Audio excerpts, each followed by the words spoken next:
Hey y'all, my name's Priscilla and welcome back to my channel. Today I'm going to be doing a book haul. Yeah, I know, me. I don't do a lot of book hauls because I usually don't buy a bunch of books because I'm super stingy with my money. And I try to avoid bookstores at all costs because I know I have no self-control. But I was on vacation in June. I was actually out of town twice in June, but the first week that I was out, I went to DC with Yvette, with my sister. While we were there, we did a lot of bookish things. We went to a lot of independent bookstores and we went to a lot of the Smithsonian museums, and a lot of those museums have really great bookshops. So I ended up picking up a few things and I thought that I'd share them with people that'll really appreciate it. So the first book I want to talk about is The Botany of Desire by Michael Pollan. And it has a subtitle of A Plant's Eye's View of the World. This is a nonfiction book that is about the domestication of a couple of plants and the relation to some sort of emotional connection to human beings. And I first heard about Michael Pollan from Kendra Winchester. I'll make sure to link her channel below along with anyone else that I mentioned. But she talked about another one of his books. He writes a lot about food, apparently. And I heard about this book on Robert Barter Horde's channel. And he talked about the tulips in this book. This book is separated in 4 subsections, and each examines a specific desire in human beings. So there's sweetness and the apple, there's beauty and the tulip, there's intoxication and marijuana, and there's control and the potato. And what really sold me on this was when Robert was talking about the tulips. And tulips are my favorite plant, they're my favorite flower. And it's been a bucket list item for me to go to Amsterdam and to bike around the tulip fields there. So I immediately wanted to buy this, and I've been looking to read more nonfiction. I feel that I talk a lot about the fiction books that I really love on this channel, but I don't have an opportunity to speak about nonfiction a lot because I've been reading a lot of fiction. So I'm really excited, and I hope that I really like his writing style, because if I do, I know that I have a lot of other books that I can pick up about food. So that's the first book that I bought. So the next book that I picked up is this really cool version of Samuel R. Delany's Empire Star, and on the other flip side it's Babel 17. So it's one of these cool books that has one story in the front, and then you flip it back over and it's got this other short story on the other side. This is a science fiction book, I think from the 70s, and Samuel R. Delany is well renowned in the science fiction world, and I first heard about him and this book from Ninjiri from Onyx Pages. Babel 17 is a science fiction about a famous poet, and this poet is trying to decode a secret language to defeat some sort of foe. It's really all I know because those are the only notes that I made, but I really trust Ninjiri's opinion and I think that I'm gonna love these. So my first introduction to Delany. Next, I picked up Witches, Sluts, and Feminists by Kristen J. Sollee. Ooh, I'm probably mispronouncing that. I am so sorry.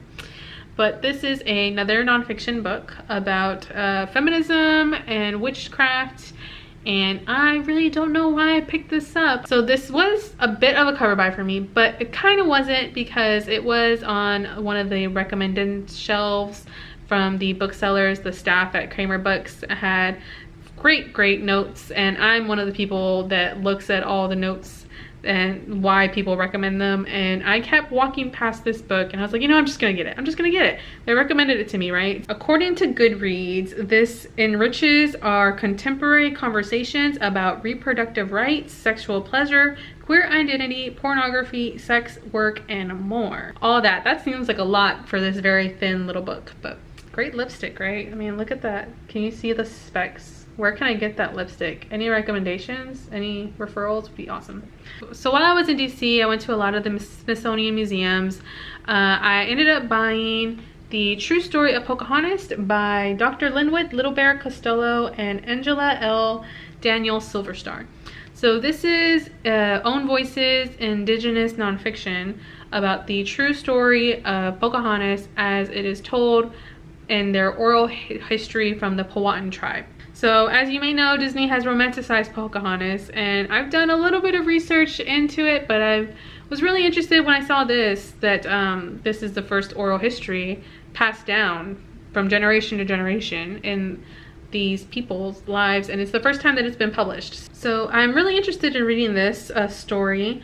And looking way ahead, I think that I want to read this in Nonfiction November, because it's also an Indigenous book that I can read in November. And next I picked up 84 Charing Cross Road by Helene Hanff. But this is a very small little book. I didn't realize how small it was. And apparently it's nonfiction. I was not trying to get a bunch of nonfiction books.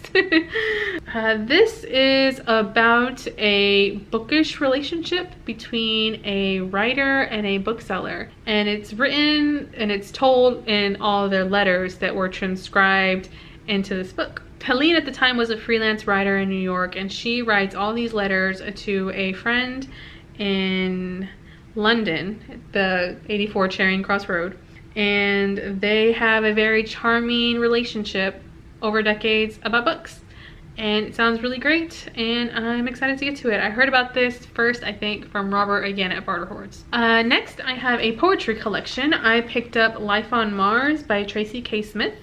And this is a poetry collection that I picked up at the Library of Congress. I've been reading more and more poetry lately, and when I saw this on display at the Library of Congress bookstore, I immediately grabbed it and I knew that I was gonna buy it. And fun fact, Miss Smith is the new poet laureate. So that's the nation's highest honor for someone in her field. So I'm really excited to get to this. As far as I can tell, this is about life on Earth and beyond, and it touches on current events and places with science fiction themes. So that's all I really know about it. That's all I really want to know about it before I'm ready to read it.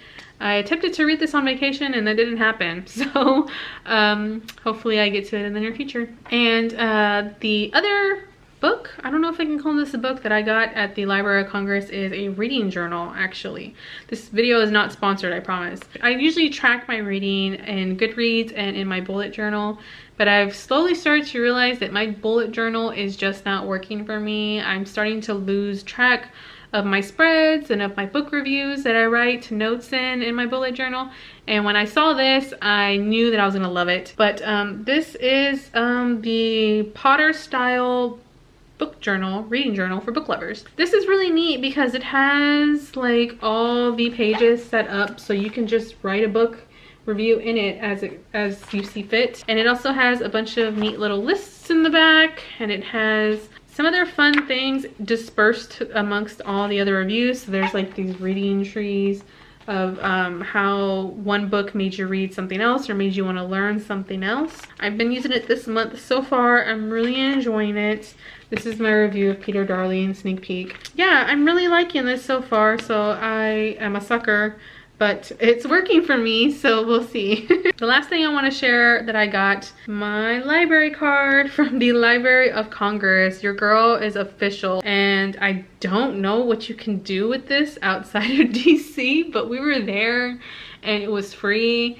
And it was actually really crazy how many hoops you have to jump through to get this card. They don't want it feels like they don't want the general large public to all get library cards. It's actually really intimidating, but I mean, we were there and you had to have one of these cards to have access to all the reading rooms in the library and to the main big reading room. I'll put a picture of that somewhere in here. If you watch The Great American Read, it was that main room where Meredith, the host, is in. You can't get into that room unless you have a library card. It's not open to the general public. Yeah, I'm starting to ramble about that, but I'll do a little bit of research and see what all you can do with the card if you don't live there. But all you really need is your driver's license that says you live in the US, and it's free for 2 years. But that's all that I have for this book haul. I don't do book hauls. I don't know what I'm doing in this video, so I hope that you enjoyed watching it. Let me know in the comments if you have been on vacation or if you've been out of town and you've bought a lot of books. I think that that's a really cool job. Like, that would actually be a really cool, like, Instagram kind of thing to do, like job, lifestyle that I would actually love to live. So that's all I have for this video, but thank you so much for watching, and I'll catch you in the next one. Bye.